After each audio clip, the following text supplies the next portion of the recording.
سيدنا وحبيبنا مولانا سيدنا محمد نبي الأمي وصحبه أجمعين وبعد. So I'm very happy and honored to participate in this 40-day program teaching the Seerah and Shamail of Al-Habib al-Mustafa our Prophet and hopefully we're going to go through a particular text that has been written by a contemporary scholar. When I say contemporary, I use that loosely. He's one of the most foremost and senior scholars in the world today, Dr. Nuruddin Itr, originally from Halab, Aleppo, Syria. Nuruddin Itr. And Sayyidina Shaykh, he taught for many, many years in Aleppo and Damascus. He still resides in Damascus currently. And I've had the pleasure of meeting him and hearing some of the hadith from him, and he's considered to be one of kind of the masanid, one of the hadith pillars in the ulama community today. And he has written many, many books, some on hadith, some on Quran, some on the language of the Quran, but his specialty more or less is the science of hadith. So you'll find in this particular seerah that he entitled Nafahat Itriyya بالطاء من سيرة خير البرية صلى الله عليه وسلم, that he states early on in the beginning that he tried to choose only the soundest hadith by which to narrate the seerah. And he makes a point of this because seerah is generally considered to be a separate genre than hadith narration. So there's less stringent kind of criteria that are applied to the narration of seerah than there are to hadith. And it's kind of almost a different set of narrators that you find in seerah. And oftentimes, of course, you'll find the seerah narration coinciding and corroborating the hadith narration and vice versa. And so when that happens, then that gives us a greater sense of confidence in the report itself. Because sometimes they differ a little bit. We'll see, for example, that even the day that the Prophet ﷺ was born, what day of the month, even what year he was born, there's no consensus amongst the ulama. There's what we call something mashhur, right? Mashhur means the most popular, well-known opinion, being that he was born Am al-Fil, the year of the elephant, the same year that the elephant of Abraha al-Ashram, the Yemeni, I don't know what to call him, king, came from the Yemen and tried to destroy the Kaaba. And that was called Am al-Fil, and it was considered such a momentous event that they started to record their history based upon that year. So they would say 2 years after the year of the elephant, or 3 years after the year of the elephant. So that's how the Quraysh at that point recorded their history. So they differ about if he was actually born Am al-Fil, or was it a year after, or 2 years after, even though the mashhur is he was born Am al-Fil, the year of the elephant. And then the month itself, Rabi' al-Awwal, was it the 9th, or was it the 12th, or was it a different month? Again, different opinions, the mashhur being the 12th. Even though Dr. Nuruddin Itr states that in terms of soundness of narration, he would favor the 9th rather than the 12th. But the 12th has been the one that has been largely adopted by the Muslim community as being the birth of the Prophet Muhammad. So that's just kind of a little brief background about kind of the style of his book. It's very brief. It's only about 50 pages in the Arabic, and it consists of both Seerah and Shamail, which are actually two separate things. Oftentimes people are confused. Are they the same thing? Are they different? They're actually two separate things, two separate genres. So Seerah is the study of the life of the Prophet ﷺ, most often in chronological order. So it has a kind of a set of events or things that happened or the Prophet ﷺ did. And so it usually generally will start off with the year that he was born, then it'll talk about what happened during his birth, then it'll talk about who raised him early on in his early formative years, it'll talk about his trip to Syria with his uncle, it will talk about his grandfather taking custody of him after he loses his mother early on. It talks about how he was born and his father had already passed away while he was in the womb. It'll talk about that when he was 25, that he got married to Sayyidah Khadija bint Khuwaylid radiallahu anha. Then he did various, worked as a sort of a merchant and a shepherd at that point. Then at 35, the very famous incident of the Kaaba being rebuilt and the Prophet ﷺ walking into the masjid and he being the one who placed the black stone in its place, and we'll get to that story and so forth. Then at 40, how he received the initial wahi from the Archangel Jibreel in the Ghar of Hira and so forth. And we'll go through those events all the way up until through the Hijrah, through the various battles, the Ghazawat, Badr and Uhud, and Al-Khandaq and Hunayn, until we get to the latter days of the Prophet ﷺ's life and then when he passes away. So that's Seerah. That's why that has kind of a separate narration chain to it, that, as I said, sometimes coincides with the hadith. Sometimes there's not hadith that talk about, in the level of detail that you find in the Seerah. Shamail, on the other hand, is a plural of the word shamail, right, which most people know as left, or going towards the left, or a type of a wind, right, the left wind, or the wind that comes from the east. But it also means characteristic, whether internal or external, whether inward or outward. So Shamaail is the plural of that word, and that means the study of the outward and inward characteristics of the Prophet Muhammad ﷺ. And this more or less is narrated in hadith. So after most of the hadith that are narrated in the Shamaail, you'll find a particular hadith narrator. Imam al-Tirmidhi, for example, is one of the famous ulama who actually compiled. He's not the only one, but he's one of the more famous ones who compiled all of the characteristic hadith, so to speak, in one compilation.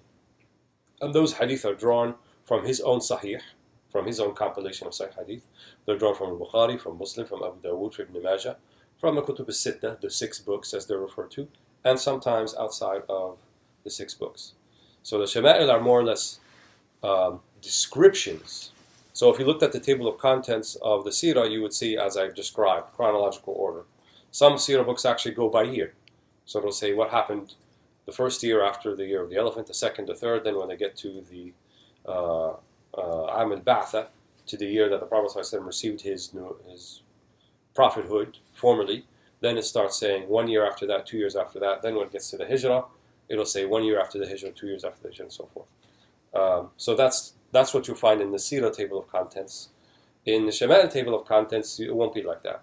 It'll be talking about specific outward and inward characteristics. So you see a chapter on the description, the physical description of the Prophet Muhammad ﷺ. You'll see a description of clothes that he wore. You'll see a description of the way that he sat. You'll see a description of his hair. You'll see a description of how he combed his hair. You'll see a description of the oils that he used. You'll see a description of the bowl that he ate out of. You'll see a description of his ring, or rings. Sometimes you see a description of the animals that he used, that he rode. These are all kind of outward things or connected with outward things. Then in the inward characteristics, you'll see, for example, a description of here his humility, tawada, right? Sallallahu Alaihi Wasallam. His kindness, his rahmah, his banter or joking with some of the companions. His aish, right? How he lived, how he ate, right? How he treated others, so forth. So those come under the inward characteristics. And many of the ulama of the Shama'il, or those who have written commentaries on the Shama'il, say that in the outward signs of the Prophet ﷺ, that you will find many of the inward characteristics. So the outward are not just kind of, it's not a mere academic exercise. It's not so we can record that the Prophet ﷺ wore a burda or a Yemeni burda that was green and black, for example, or just green, so that we have sort of some type of historical narration of what he wore. No, but there's kind of something more to it than that, right? He wore something from the Yemen. He wore something from Azerbaijan. He wore something from his own locale, so forth. So there's inward characteristics there, inward signs, that the Prophet ﷺ was accepting even of other peoples and cultures besides his own, to the degree that he would adopt their dress, if need be. He would adopt even their dialect, right? Because you'll find some descriptions also that he spoke in the dialect of people that came to him, to the degree that some of the Sahaba, like Sayyidina Ali, would mention, how do you know They come and they speak in a dialect, we don't understand what they're saying, right? They're mutually unintelligible. Their dialect with our Qurashi dialect of Quraysh. So how do you understand that? He said, لا يحيط باللغة إلا نبي, that no one can encompass or capture a whole language except for a prophet. So indeed, it's a sign of prophecy. It's a prophetic miracle that he can speak all of the dialect languages of the people of the Arabian Peninsula. So when you take those two combined, both Seerah and Shamaail, it gives you, no one can have a complete picture of the Prophet ﷺ. We're not saying that. Because in another discipline, Islamic discipline, which is theology or aqidah, it's generally accepted that no one can truly know the Prophet ﷺ except either the Prophet himself or Allah. And no one can truly know Allah subhanahu wa ta'ala except Allah himself. So we don't say that we can know the Prophet ﷺ in a complete sense, right? But we're saying that these are the mafatih. These are the keys by which to begin to know him, right? To at least be well acquainted with his seerah, with his life, his biography, and on top of that, to be well acquainted with his shamail, right? His inward and outward characteristics. And as I mentioned earlier, for a long time, many people kind of, I would say, devoted a lot of time of study to the seerah, and not so much to the shamail. Most people today in the Muslim world or the Muslim community, if you ask them, you know what the seerah is? Oh yeah, that's Prophet's biography. And if you ask them, well, do you know what the shamail is? Most people will be like, what's that? What are you talking about? Because it hasn't really been emphasized as something to be studied. And some of the people that I've had the fortune of studying with, they said that the Shama'il should be studied before the Seerah. And the reason for this is the Shama'il really, it's descriptions of the Prophet ﷺ by those who are closest to him, namely the Sahaba, the companions. So it's giving you, I know these people who know him best, right? The Sahaba, the companions are saying, I know the Prophet ﷺ to be like this. And I know what it's like when he smiles at you. And I know what it's like touching and feeling his hand, right? Like the hadith of Anas ibn Malik, radiallahu anhu. So when they describe these things, it's first-hand account of lifetime experience with the Prophet Muhammad ﷺ. So that's much more telling in some ways than a description, a chronological description of certain discrete events in the Prophet's life ﷺ. So for example, Brother Hamid, I could say I've known him for several years now, right? And I could say, I know Hamid, I know he does this, and I know, this is the way he is. Versus someone who maybe have seen Hamid crossing the street just like one time, and they give you a description of what Hamid did.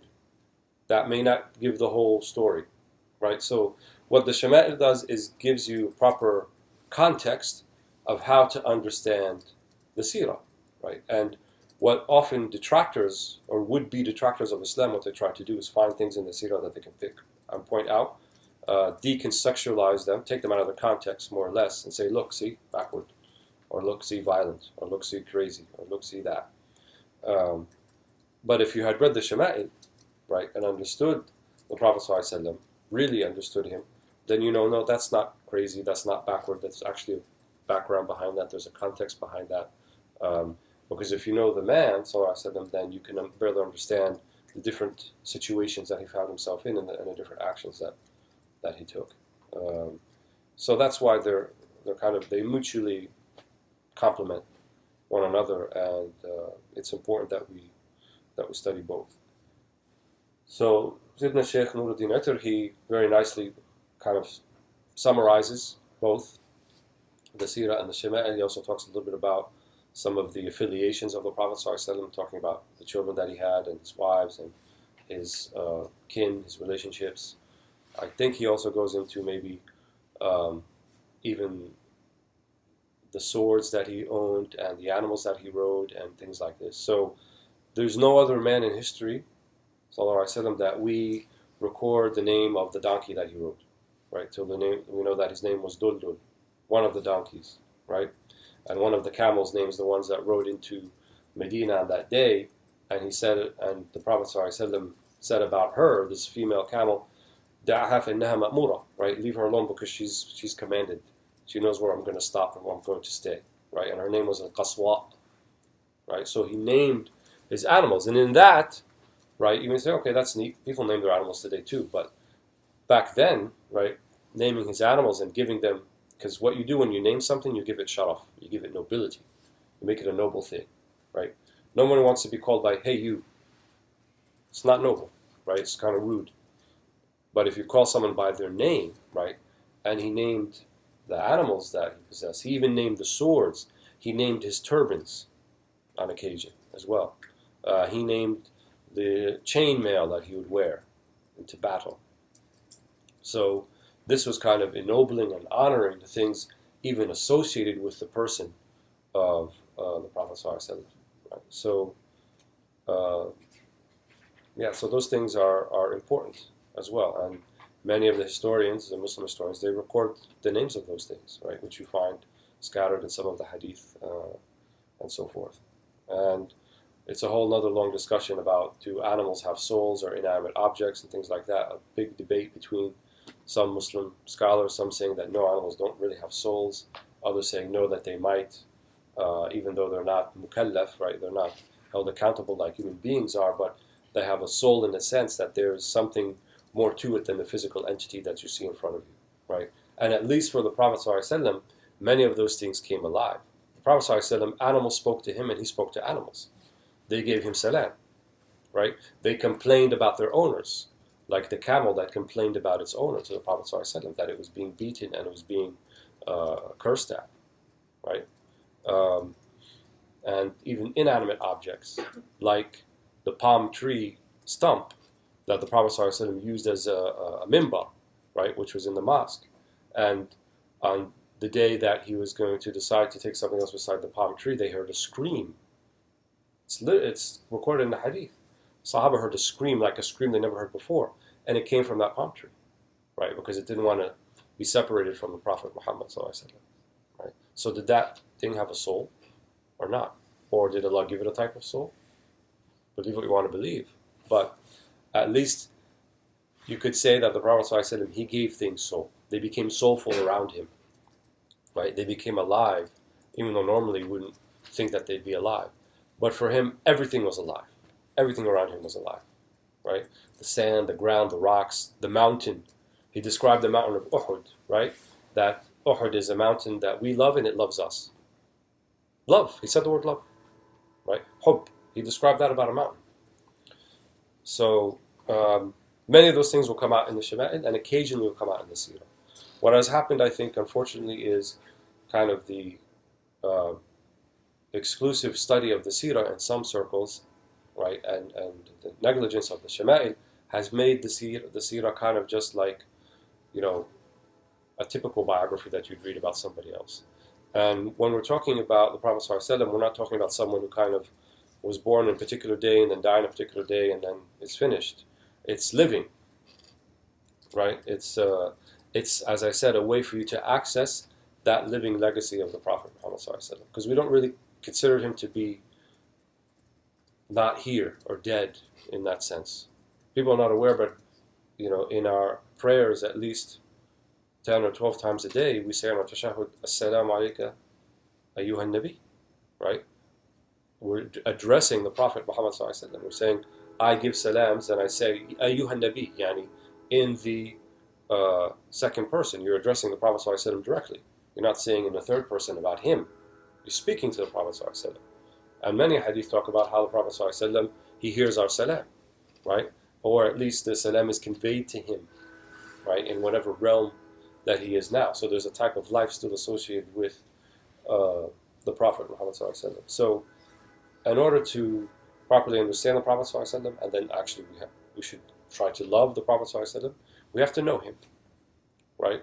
And I would say you cannot properly know him if you study the Seerah alone.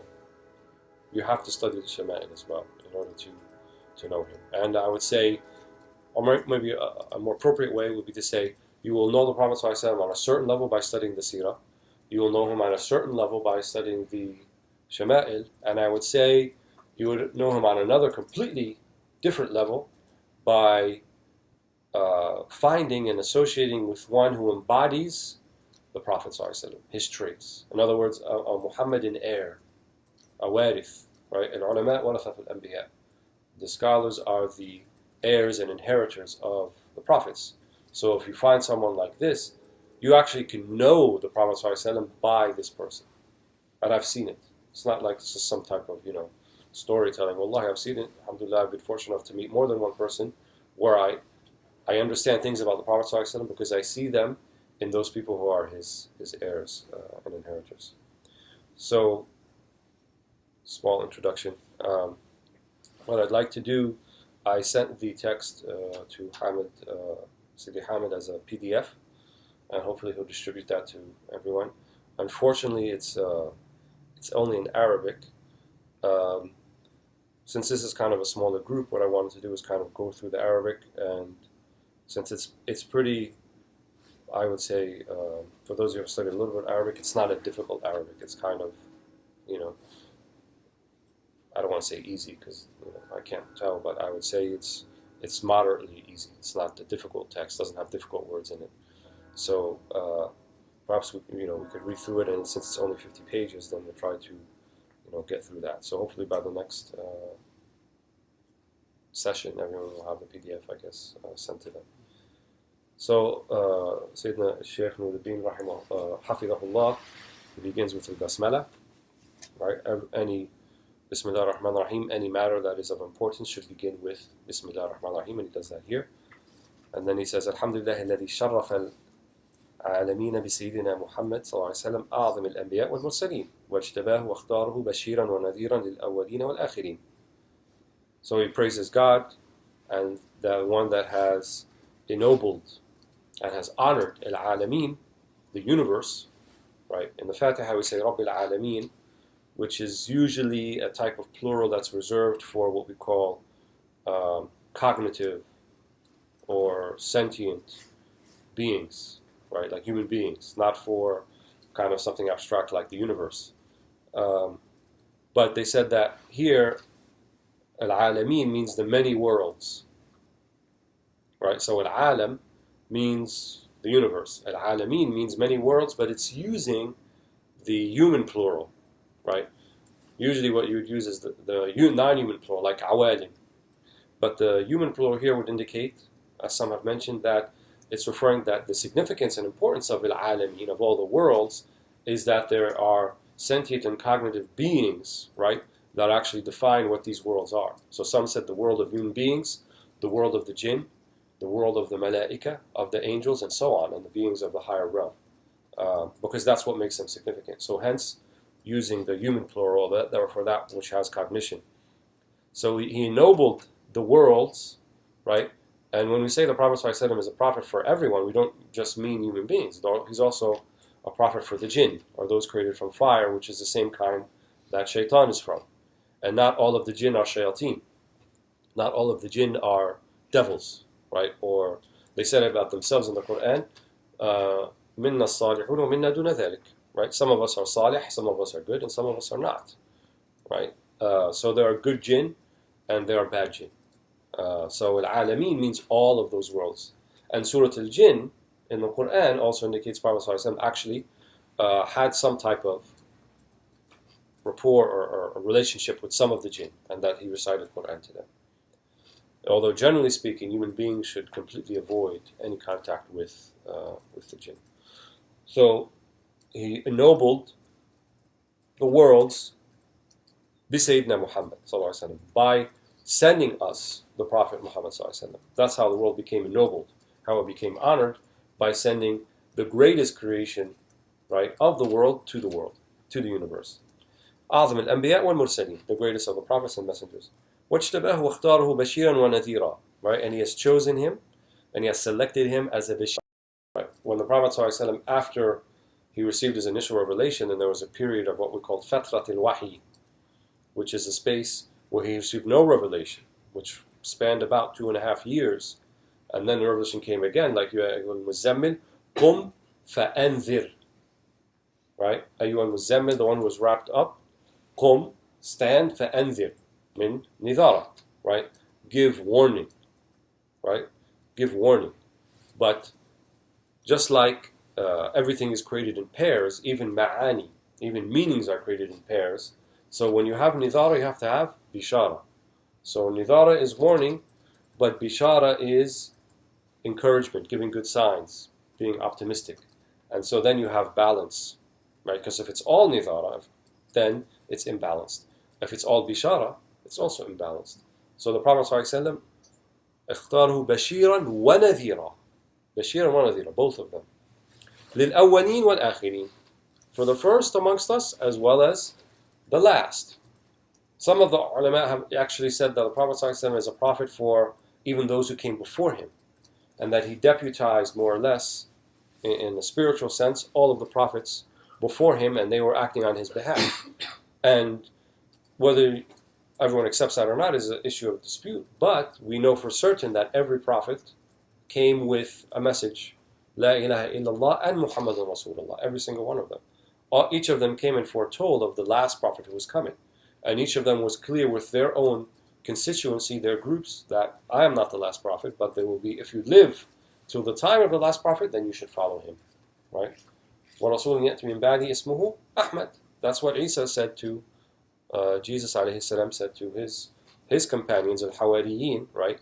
The disciples, there is someone coming after me, and his name is Ahmad. In other words, Muhammad sallallahu alaihi wasallam.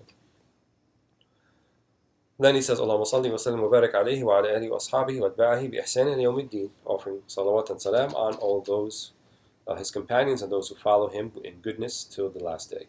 Amma ba'd. Right, so that's kind of the prologue, and then he comes, and Amma ba'd is a word you'll find in many of the books, which says, as to what follows. Now let's get into the, nitty-gritty, or the crux of the thing.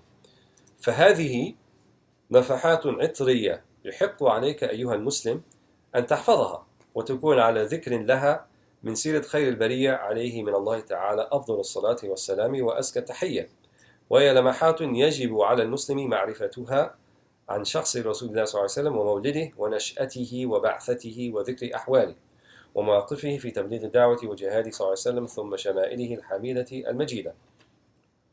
So he says, this book, I called it Nafahat Itriyya. Well, itr is sweet or good smelling kind of musk or perfume, and nafahat are breezes. So Nafahat Itriyya means kind of the spiritual sweet smelling breezes, right? Min sirat khayr al-bariyya, from the seerah of the greatest of creation, right? Because that's what it should be. The Prophet ﷺ said, إِنِّ فِي أَيَّامِ دَهْرِكُمْ لَنَفَحَاتٍ أَلَا فَتَعْرُضُ لَهَا. ﷺ, in your days you will find these nafahat, spiritual type of breezes, should you not avail yourself of them, right? Put yourself in the way of them, right? Make yourself ready to accept them, because they're always there. No matter how dark the world seems to be, it's not really dark. What's dark is the way you see it, but the world is never dark. There's always light. But if it's dark in here, then you won't avail yourself of the light that's actually out there. So one of the ways to avail oneself of tapping into their inner light, as they said, is ذِكْرُ الصَّالِحِينَ. بِذِكْرُ الصَّالِحِينَ تَتَنَزَّلُ الرَّحَمَاتِ. By remembering those of righteousness, the rahamat come down, the mercy comes down. So what about أفضل الصالحين وأزكى الصالحين وأطيب الصالحين وأفضل الصالحين وأحسن الصالحين? Right? What about the best of them, and the most pure of them, and the greatest of them, the Prophet ﷺ? So just by mentioning the name Muhammad ﷺ, right, and giving salat on him, there's a way of enlightening immediately. So he says, أيها المسلم, you should memorize this, you should know it well, and remember it well. And هي لمحات, right? Lamahat means, like, I'm not giving you the whole encyclopedic version, but I'm giving you lamahat. I'm giving you kind of the essential of it. Some indications and signs here and there that it's easy for you to memorize. And one of the things we gain by reading the books of contemporary ulama, right? Because we should be reading both. In other words, there are seerah books like Seerah Ibn Ishaq or Ibn Hisham that are 4 volumes and are probably, this is 50 pages, that 400 pages, 2,000 pages, so it's like, 100 or 200 times larger than this. And you could read that, right? But for most people, especially if their Arabic language is not up to par, and I would include Arabs in that category, most Arabs today cannot read Seerah Ibn Hisham and get much out of it. It's just not on a level, the Arabic's on a level they won't understand. then it's important that even if our collective ability to understand the text is degraded, that doesn't mean we leave the whole endeavor, right? It means that there has to be efforts to be made for people to still get something out of it. So the job of each generation of ulama and in their successive generations to maintain accessibility to the tradition, right? That's why we say, well, why did Dr. Nuruddin write this book? We could have just read this Seerah book or that Seerah book. Perhaps. But he put it in a way, right, and he organized it in a way so that it'd be more accessible to those people who need that accessibility. So it's good to read both of them. So Lamahat, يجب على المسلم معرفتها. A Muslim should know them about the person of the Messenger of Allah ﷺ and his mawlid, when he was born, ونشأته, how he was raised, بعثته, when he became a prophet, ذكر أحواله, his different conditions, مواقفه في تبليغ الدعوة, right, and his positions that he took and how he conveyed the da'wah, jihadi, his struggle, both physical and spiritual, ثم شمائله الحميدة المجيدة, and then we talk about the shamail, the blessed shamail, the noble shamail, ودلائل نبوته القاطعة لكل شك وريبة, right, and also there's another genre that's also based upon hadith called دلائل النبوة, and دلائل النبوة means signs or indications of prophethood. In other words, miracles of the Prophet ﷺ that will remove any doubt that you have that he is indeed a prophet. So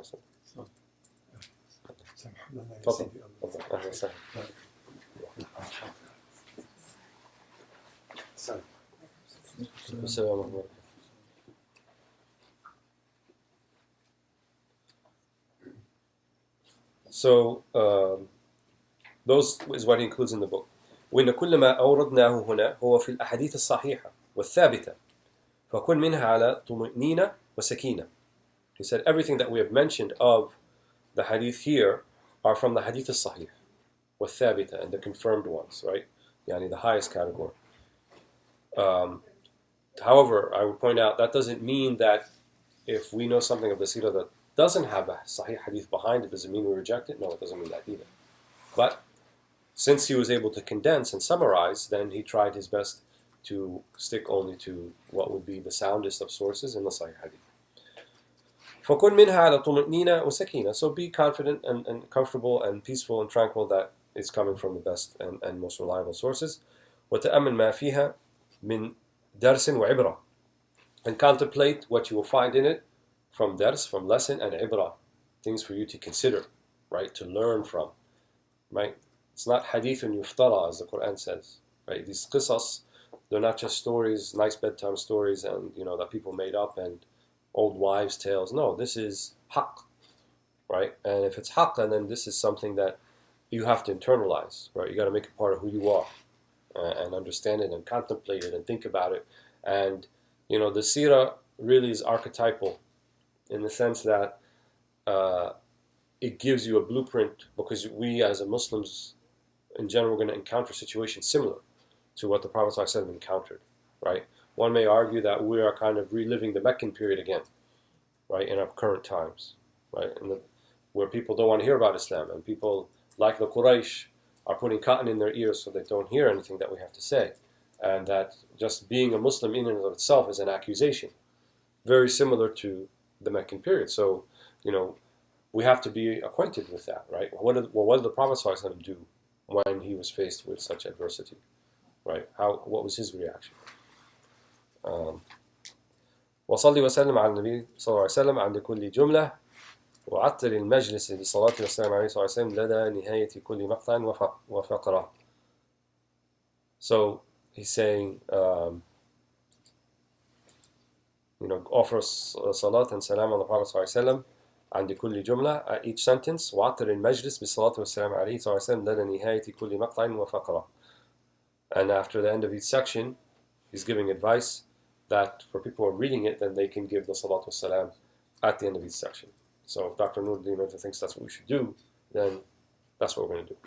So at the end of each section, we'll just say Allahumma salli wa sallim wa barik alayhi, inshallah. واستحفظها أخي المسلم فإن العالم بها يحصل رتبة يفوق بها من جهلها ويتخلص من الزجر الوارد في القرآن لمن غفل عنها كما أن للعلم به صلى الله عليه وسلم وكمالاته حلاوة في الصدور فرحا وسرورا ولذكرها في المجالس استبشارا وحبورا. So he said, try to memorize it, أيها المسلم, my brother Muslim, because the knower of it will reach a degree that will be higher than the one who does not know it, and will also be saved from the admonition that you find in the Quran for those who do not know it, right? Those who do not know the Prophet ﷺ. Also, because the knowledge of knowing him ﷺ and his kamalat, right, and knowing his perfection and his attributes and his qualities, there's a halawa, there's a sweetness in the chest with that, في الصدور, in the hearts, فرحا وسرورا, happiness, right? ولذكرها في المجالس استبشارا وحبورا, and remembering it in the majalis when people are sitting and reading and talking about it, thinking about it, there is istibshar, right? And there is good signs and glad tidings for those who do that. So then he repeats البسملة, بسم الله الرحمن الرحيم. أعلم أخي المؤمن أن الله تبارك وتعالى قد خص نبيه محمد صلى الله عليه وسلم بأن جعله أفضل النبيين والمرسلين وخاتم النبيين والمرسلين وأعظمهم رسالة وأكملهم شريعة وأتاه أعظم المعجزات وجعل له أعظم الآثار في نهوض الحياة. He said, know, brother believer, that Allah subhanahu wa ta'ala, Most High, has specified the Prophet Muhammad ﷺ, has given him things he has not given to others, and that he has made him the best of the prophets and messengers, that he has made him the seal of prophethood, the seal of prophets and messengers, and he made his message the greatest message, and his sharia the most complete sharia, and has given him the greatest mu'jizat, the greatest prophetic miracles. And he has given him the أعظم الآثار في نهوض الحياة, and the best legacy in terms of how to go about living one's life. So we affirm the prophethood and messengerhood of every single prophet that came before the Prophet Muhammad ﷺ, the other 24 that are mentioned in the Quran by name, as well as those who are not mentioned by name, which, according to one hadith narration, number up to 314 in terms of messengers and 124,000 in terms of just prophets. And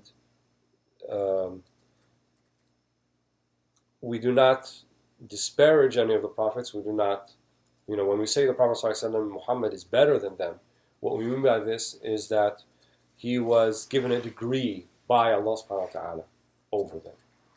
It doesn't mean that they are, it's not like they're prophets of other peoples, and because he's our prophet, the Muslim prophet, that makes him better, right? That's an erroneous understanding that some people have, right? We should be just as protective and have ghayrah, right? Have kind of this outrage if any of the other prophets are disparaged, right? If someone disparages Jesus, alayhi salam, or Moses, or David, or Sulaiman, or Shu'aib, then we should be outraged because they're prophets of Islam for us. They're not prophets of some other type of religion. They're all prophets of Islam.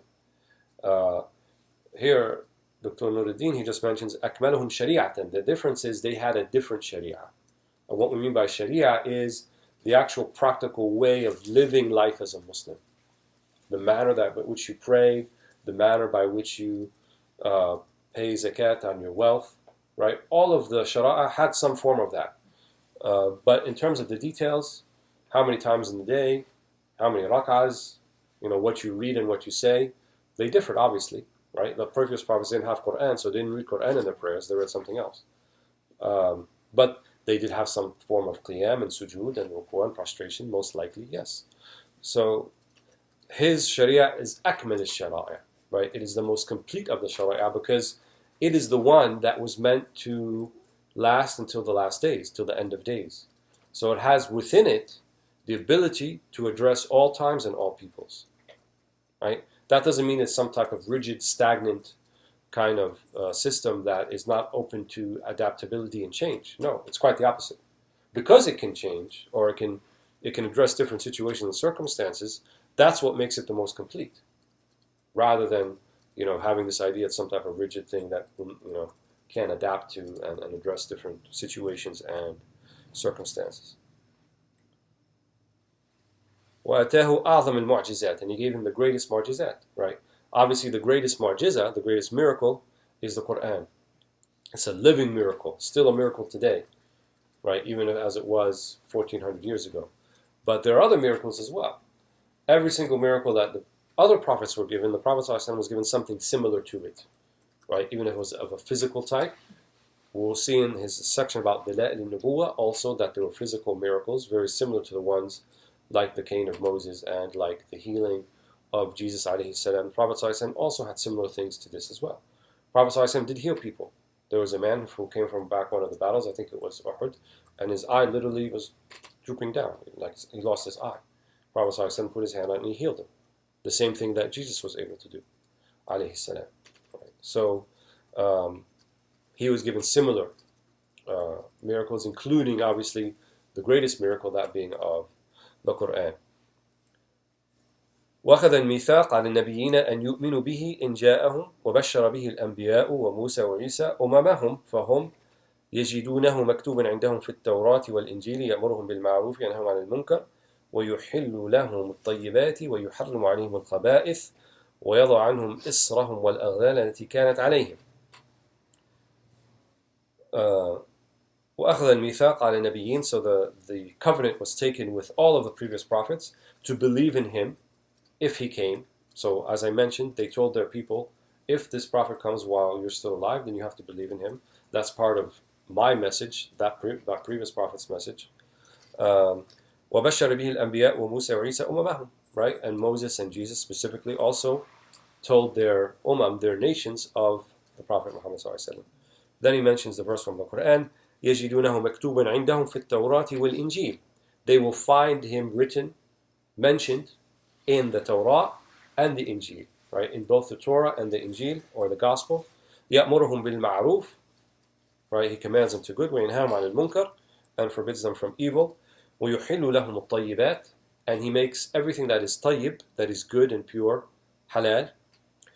وَيُحَرِّمُ عَلَيْهِمُ الْخَبَائِثِ, and everything that is khabith, that is filthy, that is impure, is haram. وَيَضَعْ عَنْهُمْ إِصْرَهُمْ وَالْأَغْلَالَ الَّتِي كَانَتْ عَلَيْهِمْ, and he will lift the burdens, right, and the difficult rulings that were there previously upon them. That's why the Sharia of Muhammad ﷺ is considered to be the most complete Sharia and the most benevolent Sharia, because there's nothing in it that is there as a punishment. There's nothing in it that is there to kind of discipline us because of wrongdoings we did in our past. That happened with other ummah, but not with the ummah of Muhammad sallallahu alaihi wasallam. So that's the introduction. So we will say, Allahumma salli wa sallim wa barik ala Sayyidina Muhammad wa ala alih. So the next section, wiladatuhu, his birth. So we're supposed to go to 8:45 and we have 2 minutes left. So should we stop or continue? It's up to you. I know it's up to you, but I'm asking you. I want to follow the schedule. I don't know.